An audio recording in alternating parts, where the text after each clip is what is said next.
గుణితాక్షరాలు పదాలు. ఈరోజు మనము ఏత్వం అనే గుణితం నేర్చుకుందాం. ఏత్వం ఇలా ఉంటది. ఏత్వం మనం కా నుండి రౌతి వరకు రాసాము. ఎట్లా చదవాలంటే ఇప్పుడు ఏత్వం పెట్టినాం అనుకోండి, మనం ఏమనాలి? ఏ అనాలి. ఏమనాలి? ఏ కాదు, ఏ. ఓకే, ఇప్పుడు మనం కా నుండి రౌతి వరకు ఏ పెడితే ఎలా చదవాలో నేర్చుకుందాం.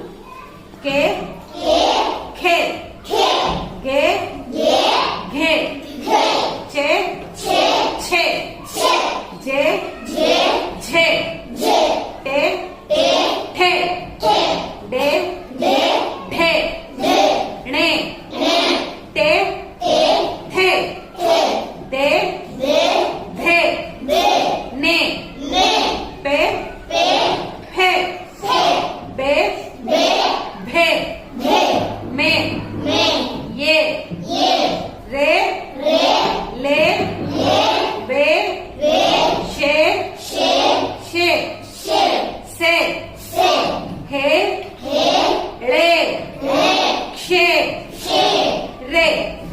ఇప్పుడు మనము పదాలు చదువుదాం. గెల, నెల, వెల, మెడ, తెలుగు, వెలుగు, నెమలి, పెరుగు, గెలుపు, అరటి గెల, మెరుపు తీగ, చెరువు నీరు,